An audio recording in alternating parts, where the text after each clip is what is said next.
machine, washing machine, washing machine, washing machine.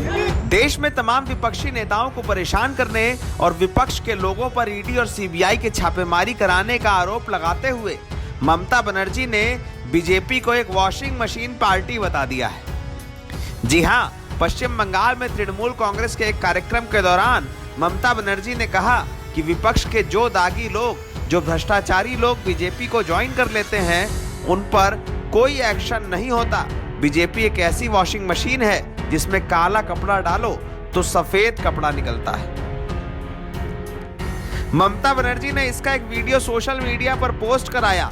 एक सभा के दौरान ममता बनर्जी मंच पर बीजेपी की प्रतीकात्मक वॉशिंग मशीन दिखाती नजर आई। काली शर्ट डाली और सफेद शर्ट बाहर निकाली। अखिलेश यादव ने इस वीडियो को देखा तो इसे अपने ट्विटर अकाउंट पर पोस्ट किया और लिखा, उत्तर प्रदेश में तो इसका एडवांस वर्जन चल रहा है। सबसे पहले ममता बनर्जी का एक वीडियो देखिए जो टीएमसी की ओर से सोशल मीडिया अकाउंट पर शेयर किया गया है। मंच पर ममता बनर्जी अपने समर्थकों के बीच खड़ी होती हैं। एक प्रतीकात्मक वॉशिंग मशीन मौजूद है जिसमें ममता बनर्जी एक काली शर्ट डालती हैं, दूसरी तरफ से एक वाइट शर्ट बाहर निकालती हैं और कहती हैं बीजेपी की वॉशिंग मशीन का जादू यही है।